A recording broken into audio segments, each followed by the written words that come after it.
자, 미국에서 윤석열 아마추어라고 대놓고 깠습니다. 네, 미국의 정치 전문 매체가 더불어민주당 이재명 후보와 국민의힘 윤석열 후보 가운데 누가 미국의 국익에 부합할지를 분석한 기고문을 실어 주목을 끌고 있다. 이 기고문은 현지 시간 21일 더 힐에 기재된 한국에서 누가 미국 국익을 보호할 것인가라는 제목의 기고문이다. 이 기고문은 미국이 중국의 도전에 직면해 있어 한국의 도움이 절실한 상황이라며 두 후보의 대중 대미 정책의 장단점을 소개했다. 네. 그러면서 이 후보 이재명 후보에 대해서는 미중 간 균형 잡힌 외교, 그다음에 중국과 충돌 회피 뭐 이렇게 하면서 이런 거를 원한다. 근데 외향적으로는 윤석열이 막 미국에 우리가 동맹을 해야 된다 막 이런 얘기 하잖아요. 그러면서 중국 견제에 적합해 보이지만 내용상으로는 그렇지 않다라고 하면서 뭐라고 했습니까? 네, 윤 후보가 당선이 되면 외교에 대한 경험과 지식이 부족하기 때문에 문제가 생길 수 있다. 그는 외교 보좌관이 하라는 말만 되풀이하고 있는 것으로 보인다. 그는 중요 외교 정책을 외운 것 같지만 그가 각 이슈의 복잡함을 이해하고 있을까? 전문성이 부족해서 윤석열 후보는 이재명 후보와 외교 정책에 대해 토론하는 것을 꺼렸는지도 모른다. 다 알아. 미국도 다 알아. 기레기 빼고 다 알아. 하지만 미국도 윤석열의 외교 전문가가 건진법사라는 사실은 모르고 그거는 몰랐겠지. 그건 몰랐을걸? 무당인 줄은 몰랐겠지. 네. 그래서 이게 참 미국 매체도 지금 사실은 윤석열을 굉장히 위험하게 보고 있는 거예요. 그렇죠. 어저께는 이제 바보라 썰이 나왔죠. 코미디라는 얘기가 나오긴 했는데, 이런 선제 타격론을 떠나가지고 지금 중국 견제나 이런 부분 안에서도 중국에 관련된 얘기가 전혀 없어요, 윤석열은. 그러니까 뭐 미국의 뭐 동맹을 뭐 강화하고 뭐 한미 훈련을 한다는데 중국하고는 잘 지내겠대. 그러니까 일본하고 미국하고 잘 지낼 거지만 중국하고도 잘 지내겠대. 그리고 외교상의 문제가 있는 거 어떻게 해결하냐는 게 관련된 법규를 정비를 하겠대요. 외교의 법이 어디 있어?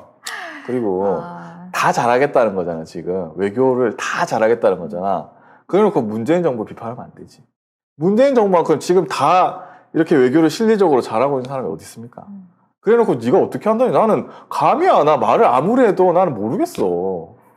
어저께도 망언을 몇 가지를 던졌는데요. 일단 우크라이나 사태가 이 지경인데 한국은 왜 개입을 안 하느냐 뭐 이런 개소리를 했고요. 그렇죠. 700명을 구해 오니 안 오느니 뭐 이런 얘기 하고 있습니다만 네. 우크라이나에서 피난 대책은 우크라이나 모르게 이미 우리가 다 세워놓고 있는 거고요.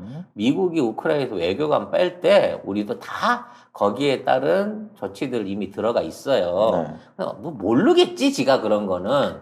근데 어저께 이제 좀 얘기하고는 다른데 어저께 제가 제일 충격받았던 얘기는 지금 우리 주가가 안 좋은 이유가 통화량이 늘어서 그렇다는 거예요.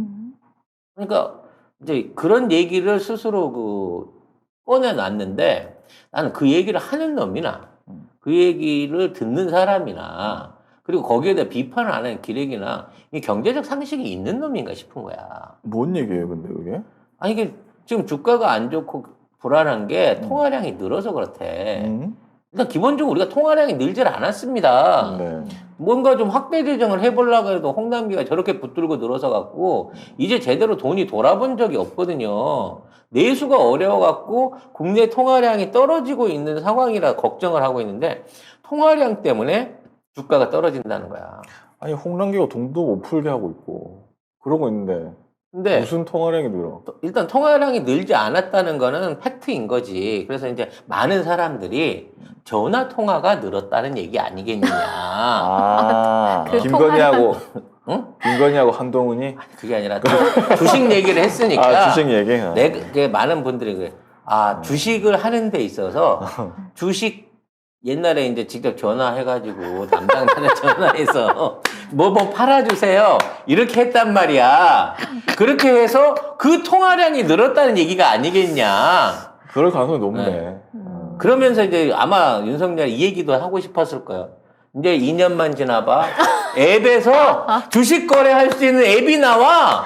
이렇게 얘기했을 것 같아요. 근데 이게 이렇게 해석을 안 하면요. 경제를 진짜 중등학교 이상만 배운다고 하더라도 통화량이나 금리의 움직임이 주가에 어떻게 영향을 미치는지는 기본적으로 다 배우거든요. 통화량이 늘고 돈이 들면 당연히 주가가 오릅니다. 그렇죠. 당연히 물가가 올라가고 주가가 오르는 게 통화량이 늘어났을 때 일어나는 상황이거든요. 돈의 값어치가 떨어지니까 계속해서 주식으로 해가지고 돈이 몰려든단 말이야. 근데 정반대의 원리를 너무 뻔뻔하게 하고 있는 거예요, 얘기를. 아니, 그 더힐에서는 또 윤석열 후보가 대본 없이 기자의 질문에 답할 때는 그의 답변은 중심에서 벗어나서 여론의 공분을 사기도 한다. 그는 당선 후 직무교육을 받을 것이다. 이런 말을도 했어요. 이 건진 법사한테 호수로 맞아가면서 배워도 배울 게 없습니다, 이 사람은. 너무 부끄러워요. 아니, 이렇게 어느 한 분야가 부족한 사람은 내가 많이 봤어요. 그렇지. 이렇게 그럴 수 총체적으로 정말 똑같이 모지르는 사람을 본 적이 없어. 총체적 난국이다. 진짜 그러네. 아니, 뭐 하나만 못한다 그러면 이해가 되는데. 박근혜가 못했지. 그때. 박근혜는 그래도 읽는 거라도 잘했어요. 하긴 그때는 그렇지. 그때는 네. 김종인 위원장 많이 따라서 경제민주화도 외치고 그렇지. 그런 거 잘 외우고 했는데. 딱 외워놓은 것만 뱉는 수준이긴 했지만 그래도 최소한 어디 가갖고 연설을 하면서 이렇게 앞뒤 없는 얘기는 안 했거든. 아니 뭐 하기도 했어요. 가끔 이제 질문 받으면 빈도 없는 얘기를 하긴 했지만 윤석열 자체는 뭔가 자의적으로 말을 꺼내는 순간 그 꺼내는 순간 수준의 차이가 뚝뚝 벌어지는 이런 얘기들을 꺼내고 있는 거예요. 그러니까 아무것도 안 하면 이긴다고 하는 이게 이준석의 얘기가 이해가 가기는 해. 이렇게 매일 1% 2% 자기 지지율을 까먹으면서 그렇게 돌아다니려고 하는 것도 웃기는 거란 말이지. 아니 근데 저는 또 리얼미터 여론조사 결과를 또 오늘 봤는데 또 올랐더라고요. 진짜 너무 답답할 노릇인 게 이제 지지율은 조금씩 오르는데 누가 대통령으로 당선될 것 같은가에서는 또 이재명 후보가 조금 더 격차가 적게 따라가고 있어요. 그러니까 어저께 윤석열이 진짜 활동을 많이 했습니다. 왜 그랬을까요?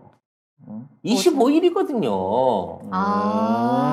5자가 들어가네. 5자 들어간 날이라 오늘은 무슨 얘기를 해도 먹혀라는 자신감이 평상시에는 입 닫고 11시에 속상하다. 11시에 잠깐 비추고 하루 종일 그 전날 그랬잖아. 어제는 돌아다니면서 마음대로 이걸 턴 거야. 근데 말다운 말을 하나도 못 한 거죠. 진짜 대단하다. 진짜. 자, 이런 가운데 삼부 토건하고 연결고리, 그러니까 뇌물 상납에 대한 얘기가 계속 나오고 있습니다. 연합뉴스 보도긴 한데요. 한번 내용 볼까요? 이들 매체는 국민의힘 윤석열 대선 후보가 2002년부터 2015년까지 건설업체인 삼부토건 측으로부터 명절 선물을 받아왔다고 한겨레 신문과 YTN이 보도했다. 이들 매체는 어제 조남욱 전 삼부토건 회장의 명절 선물 명단 등을 근거로 조 전 회장 측이 윤 후보에게 이 기간 총 17차례 선물을 보낸 것으로 나와 있다고 보도했다. 자, 여기 어저께 이제 저희가 그저께 정리했군요. 윤석열과 조남욱의 몸통 관계를 얘기할 때 2000년부터 시작됐다고 했잖아요. 네. 그래서 이제 2000년 전후에 있었던 거는 삼부토건이 아들한테 넘어가면서 조남욱 회장 아들한테 넘어가면서 경영 위기가 생겼고 탈세라든지 이중장부 이런 것들을 문제에 의해서 법적으로 처벌받을 수 있는 수위가 이제 2000년대 중반부터 시작이 됩니다. 그래서 첫 인연이 됐던 태평양 변호사였던 2002년 이때는 변호사였어요. 그래서 김을 줬죠. 근데 얘가 이제 2004년에 특수부 검사로 영전에서 올라오기 시작합니다. 네, 광주지검 네. 특수부 검사. 요때는 이제 꽃감으로 조금 올라갔네. 조금 값이 올라갑니다. 꽃감과 밤. 네. 그리고 이제 2007년 이후 2015년까지는 정육 세트 내지는 뭔가 스페셜 상품들을 선물로 쭉 받아온 것 같아요. 대검 연구관이었던 2007년 추석에는 품목을 알 수 없대. 오. 선물이. 매우 뭐지? 의심스럽습니다. 품목일까 뭐 다른 걸까? 사과인데 밑에 바닥에 노란 뭔가 종이가 있네. 많이 깔린 사과. 아 근데 노란 종이 없었구나. 사과 초록 박스나 종이가 뭐. 많이 깔린 사과 뭐 이런 게 아니었을까 기대가 되는데 비타 500바스. 아무튼 결과적으로 중앙지검장으로 올라오고 난 때부터 2009년부터 정육이 들어갑니다. 고기. 오. 50만 원대 선물이 들어가기 시작하는 거죠. 근데 나는 그게 꼭 거기일까라는 생각도 들어요. 그럼요. 근데 주로 이런 선물들을 보면 안에 이제 선물이 중요한 게 아니라 네. 박스 바닥에 깔린 게 중요하거든. 뭐가 깔려 있냐? 중국에서도 이 명절 때 이 뇌물 줄 때 그렇게 해요. 주로 월병을 보내거든요. 그 과자를 보낸단 네. 말이야. 근데 이제 높은 쪽 애들한테 월병을 똑같이 월병을 다 보내는데 뭐가 다르냐면 케이스가 달라요. 아. 그래서 어떤 놈은 순금 케이스로 가는 거고 어떤 놈은 은 케이스 아니면 옥 케이스 이렇게 가는 거거든요. 금운동 금운동. 나오는 거. 네, 금운동으로 나눠서 간단 말이에요. 이게 월병은 1,500원짜리인데 앞에 있는 게 포장이 더 비싸. 100냥짜리 금 함으로 이게 간단 말이지. 나는 분명히 이 포장에 네. 포장지 안에 바닥에 뭔가 다른 게 있지 않을까 싶어요. 근데 그렇게 네. 또 정육을 보내다가 국가정보원 댓글 수사 파동이 있으면서 좌천됐을 때는, 그러니까 2014년부터 설부터 2015년 추석까지는 다시 김과 멜론을 보낸 것으로 되었습니다. 냉정해. 우리 조 회장이 계산이 확실하네. 쓸 때 안 쓸 때 냉정한 거예요. 계산이 확실해. 근데 대신 요때는 네. 김건희와 그 최은순한테 또 선물을 보냈습니다. 맞아. 김건희도 나오고 최원수. 그러니까 이쪽은 사무실로 김 보내고 네. 집으로는 뭐 다른 거 좋은 거 보냈겠지. 갔겠지. 네. 어찌 됐거나 이렇게 꾸준하게 선물을 받아왔다는 거죠. 그리고 2005년에는 삼부토건 사건을 수사하던 윤석열은 딴 데는 다 이제 범죄를 묻는데 삼부토건만 쏙 빼주는 거죠. 그렇죠. 2005년에. 아예 기소해서 네. 기소 자체를 안 해버리는 그러니까 빼줬어 그냥. 놀라운 용단을 발휘합니다. 근데 그게 50만 원짜리 갈비 세트 받고 해줄 수 있는 일은 아니라는 거지. 아니지. 분명히 포장에 뭐가 갑니다. 저도 이번에 이제 많은 분들이 선물을 받아보시고 박스가 더 비싸 보인다. 이런 말씀을 하시는데 일단 포장은 예, 이름이 아니라 안에 내용을 어떻게 채우느냐가 중요하지 않은가 생각이 듭니다. 김건희 씨도 서울의 소리하고 통화할 때 삼부토건 조남욱 회장하고는 오랫동안 우리 가족하고 친하게 지냈고 아예 가족 같은 사이다 이렇게 얘기를 했죠. 예. 그러니까 옛날부터 계속 관리를 해오는 거지. 그래서 네. 월요일 날 저희가 제시했던 그러니까 이런 거죠. 조남욱은 이제 검찰 측 인사들을 두루두루 관리를 하는 상황이었고 그런 상황 속에서 삼부토건의 위기가 왔고 그 위기를 해결하기 위해서 전방위적으로 사람들을 끌어모았을 거고 그때는 이제 우리 양서반이 주로 양재택이가 주로 이제 앞에서 메인으로 일을 해줬던 거기 때문에 양재택이 건재하던 상황에서 윤석열은 김받을 수준이었다는 거예요. 근데 양재택이 무너지고 난 다음에 그 대체제로 윤석열이 필요했고 그래서 윤석열이 출세할 수 있게끔 연결고리를 밀어준 것도 저는 조남욱이라고 생각을 합니다. 뭐 어찌 됐거나 그리고 이러한 윤석열을 조종하기 위해서 감시책으로 붙였던 게 김건희였던 거죠. 그래서 김건희가 동거를 하면서 자기가 시인을 했으니까 실질적으로 2년 반 동안 동거를 하면서 진행하던 과정 중에 이걸 이제 성상납으로 인지를 한 정대택 씨의 고소고발 때문에 둘 사이에 결혼 관계가 만들어졌고 갑작스럽게 이 갑작스러운 결혼 관계 이후에는 조남욱 회장의 영향력보다는 오히려 김건희 측의 영향력을 더 받아들인 게 아닌가 싶어요. 근데 조남욱 회장은 당시에 건진법사를 데리고 다녔고 그 건진법사가 김건희 씨까지 조정을 알게 하고 되는 있었고. 거고 네. 근데 그렇게 보면 건진법사가 모두를 다 조종한 거 아닌가 지금. 그런 거가 맞기도 음. 하고요. 조남욱 회장은 2016년도에 결과적으로 이제 어제 설명을 들었으면 라마다 르네상스 호텔이 이제 넘어가게 되고 거기에 대한 그 부도 정리가 끝났죠. 그러면서 원래 이제 시가 1조 1,000억 원짜리에서 9천억 이상을 금융비로 빼서 헤쳐먹고 3,600억 이상을 안 갚았어요. 근데 이거가 무마가 돼서 없어졌습니다. 이미 거기에서 3,600억을 얻었고 실질적인 실소유주로서 이 땅을 개발하기 위해서 신세계나 CJ축하고 꾸준하게 관련을 맺어왔고 결국 신세계를 통해 갖고 지금 호텔을 짓고 있어요. 아니 호텔을 지을 수 있도록 그 땅을 임대해줬죠. 그러니까 라마다 르네상스 부지는 아직도 조남욱 회장의 관리하에 있는 직접 숨겨져 있는 차명부동산일 가능성이 높다고 생각을 합니다. 문제는 조남욱 회장은 그 상황에서 더 이상 일을 안 벌렸다는 거예요. 2015년 전후로 해가지고 윤석열이 봐줬던 사건들과 연관돼 있던 모든 사건들은 조남욱 회장의 어떤 이권 사업을 위한 게 아니라 장모인 최은순을 위한 이권 사업이었다는 거죠.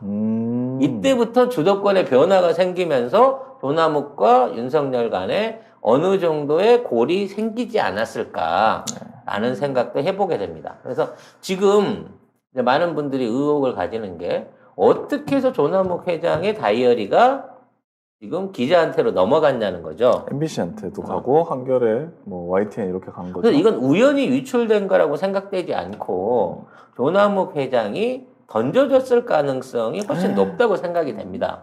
왜요? 말 안 들으니까. 윤석열이? 윤석열, 김건희가 말을 안 듣고 이제 통제를 벗어나서 지 멋대로 하기 시작하니까 특히나 내가 보기엔 건진법사도 처음엔 조남욱 회장 따라다니다가 얘들이 더 막장이거든. 그러니까 이쪽이 먹을 게 있을 것 같아 이리로 넘어온 거고 그거를 파악했던 조남욱 회장 입장에서 이제 본인은 다 정리됐잖아. 회사도 없어. 애들도 다 무혐의로 뺐어. 땅도 내 거야. 다 지켰어. 사실 윤석열만 조용히 있으면 다 넘어가는 건데. 다 넘어가는 건데 대선에 나오는 얘가 거야. 막 나와서 하고 뭐가 되니 어쩌느니 이렇게 하면서 조금씩 뒤를 밟히니까 아하. 너 이 기회에 아예 망해서 없어져라라는 차원에서 이걸 던진 게 아닐까라는 의혹도 제 뇌피셜로 생각을 해봅니다. 그거 괜찮네요. 그래서 JTBC에서 오늘 아침에 단독을 냈는데 유명 역술인이 전화를 받습니다. 윤석열 총장이 뭐라고 했냐? 조국이 대통령 되냐? 라고 물어봤답니다.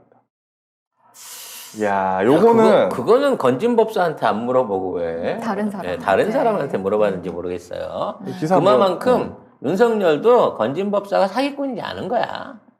기사 한번 읽어볼게요. 네, 40년간 주역을 연구한 유명 역술인 서대원 씨를 JTBC 사회부 탐사팀 최강일 PD가 지난 11일과 19일 두 차례에 걸쳐서 심층 인터뷰를 했다.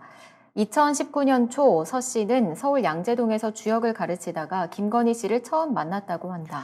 그리고 양재동에서 그 주역을 가르치다가 김건희 씨 만났다고 했죠. 그러면 김건희가 맨날 뭐 나는 점 안 봐 이러지만 쥐가 공부하러 간 거야. 공부하러 갔든 점 보러 갔든 어디 간 거야 이거 또 구라지. 자, 그러다가 김건희 씨 처음 만났어요. 그래서 강의를 하는데 김건희가 자기 강의를 듣고 남편 한번 만나달라고 했대. 이게 2019년 2월 17일입니다. 당시 중앙지검장이었어 윤석열이. 만납니다.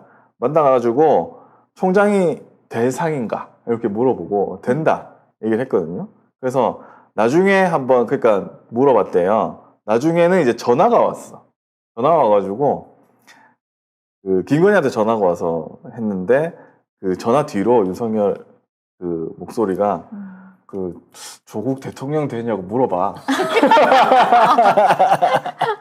사실 뭐야, 이제 약간 근데 카더라에 견제예요. 비슷한 느낌도 있어요. 왜냐면 서대원 씨라는 양반이 부산 그 동아대 법대 출신인데 법대를 잘 다니다가 이제 아버지가 역술인이셨대. 그래서 너는 역술인을 해라 그래갖고 아버지 유언 때문에 법대를 때려치고 역술인이 된 거예요. 그래서 굉장히 공부를 많이 했다고 얘기해. 주역을 10,000번 읽었대 자기가. 말이 안 되는 일이 어떻게 10,000번 번 읽었어. 읽었어요? 네. 한 1,000번 읽었다고 쳐주자고 줄여서. 그래서 한번 1,000번 읽고 공부를 해가지고 독자적으로 이러한 내용들을 이제 그 책으로도 많이 써내고 공부 많이 한 사람으로 이름이 있기는 해요. 이분은 이제 강연을 워낙 많이 다니는 사람이기 때문에 이쪽 업계? 아무튼 업계. 이쪽에서는 꽤 알려져 있는 분이긴 한데 네. 야, 그 사람을 만나러 갔다는 거는 건진이나 이런 사람 얘기도 그냥 못 믿은 거야.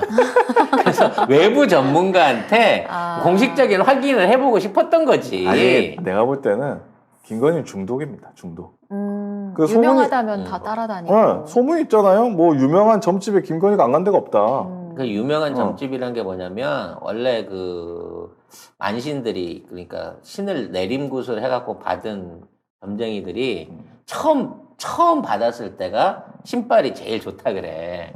그래서 신장 개업한데 유명한 만신한테서 누가 이제 내림굿을 받아서 새로 시작한다더라. 그럼 어깨 소문이 쫙 나요.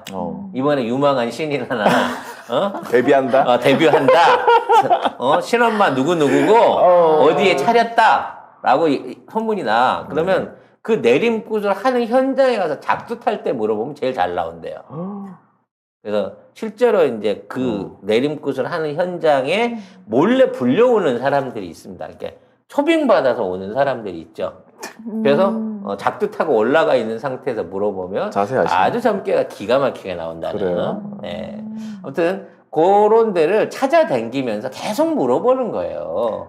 그럼 지가 뭐 저는 못 봐요, 세요 이런 거는 다 이 점쟁이들이 자기 그 돋보이게 하려고 쓰는 얘기인 거고 저도 불안한 거지. 끊임없이 불안한 거야 지금. 그렇죠. 그래가지고 뭐 윤석열은 된다고 했. 그러니까 윤석열한테는 저거 뭐지? 검찰총장. 총장 된다고 했는데 나중에 조국 물어보고 막 이러니까 조국하고 잘 지내라고 했대 이 사람이. 근데 안 그래 너무 싫어했대요. 김건희 씨는 조국에 대해 좋게 말했을지도 모르는데 윤석열은 굉장히 조국 장관을 싫어했다. 왜냐? 그러니까 이 사람 느낌에는 윤석열 자체가 대권의 생각이 옛날부터 있었다고 느끼는 겁니다. 이 사람이. 그래서 자기 대권과의 걸림돌이 된다고 생각했던 그렇죠. 거지. 조국 전 장관이 인기가 좋으니까 그 당시에 보면은 뭐 다음 차기 대통령이 누가 될 것인가 이런 여론조사를 보면 조국 장관이 한 3위는 했었거든요. 그러니까 자기가 하고 싶었던 거야. 대선 결국 후보를. 윤석열의 큰 그림은 조국 장관을 부정한 사람으로 낙마시키고 그렇죠. 자기가 검찰 권력을 좌지우지할 수 있는 위치에 올라간 다음에 결과적으로 그 공으로 민주당의 차기 대선 후보가 되고 싶었던 것 같아요. 그랬던 것 같아요. 왜냐면은 김건희도 그랬고 자기들은 무슨 좌파였다며. 진보였다며. 근데 그렇게 하면은 사실은 사람들이 좋아할 줄 알고 조국 장관이 뭐가 나와야지 그렇게 되는 거잖아요. 근데 별게 안 나왔어요. 그리고 조국 장관이 워낙 검찰 개혁을 세게 하려고 들어오니까 조직의 위협을 가졌던 것 같기도 하고. 그럼 자기가 적폐청산 대상이 되는 꼴이 돼버리니까 오히려 역으로 자기가 쳐버린 거죠. 그리고 솔직히 개인적인 일종의 컴플렉스 내지는 질투심도 나는 작용을 한 것 같아. 컴플렉스 오지겠지. 열등감 같은 거. 같은 서울대 출신으로 사람들이 법조계 어떤 사람들을 물어볼 때 도저히 윤석열이 어느 위치에 올라가도 범접할 수 없는 사람이 조국 교수거든요. 뭐 이 양반 사법고시를 통과를 못해서 그런 게 아예 안 본 거잖아. 나는 법학자를 하겠다고 해갖고 아예 안 본 거고 또래보다 훨씬 빨리 대학에 들어와서 가장 누구보다도 빨리 교수가 된 입지전적인 인물이야. 그 집안도 다 독립운동한 분들이고. 그렇지. 외모도 차이가 많이 나지. 외모 얘기까지 하는 거는 정말 심하지. 아니 나는 그게 제일 크다고 봐. 아 그래요? 못 따라가잖아요 그거는. 못 따라가죠. 자기가 아무리 높은 자리에 가도 외모는 못 따라가요. 왜 김건희 씨 그 성형한 곳에 가면 안 될까? 그건 한 몇 번을 갈아엎은 거니까. 그 뼈를 깎는 노력을 5번을 넘게 한 분이니까 그렇게 했는데 아무튼 그런 모든 면면이 다 그리고 그 당시에 조국 장관이 됐을 때는 되게 사람들이 좋아했어요. 근데 윤석열이 됐다고 막 그렇게 존경하진 않았어. 왜냐 사람들이 그냥 윤석열이 거정처럼 됐으니까 그래 적폐청산 잘 하시오 이 정도지 윤석열 총장이 이렇게까지는 안 했다고.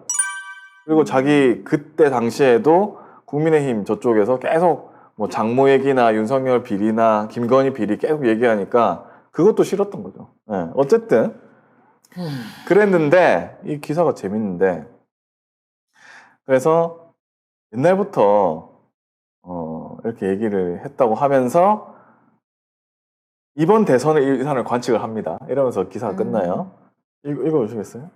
네, 만일 내가 어느 후보는 당선되고 어느 후보는 안 되겠습니다라고 하면 그 순간 어떤 그 사람들에게 파장이 가겠습니까? 그거는 사실은 설령 내가 안다고 해도 말을 내기가 힘든 겁니다. 이제 다음 입춘이 2월 2일 내지 2월 3일쯤 오는데 그때를 지나면 얼추 대세가 굳어질 겁니다.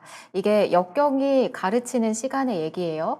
옛날에는 단일화 뭐 이런 이야기에서 서로 합당하고 이런 일이 있었지만 이민년은 그게 좀 곤란할 겁니다. 네. 단일화는 안 된다.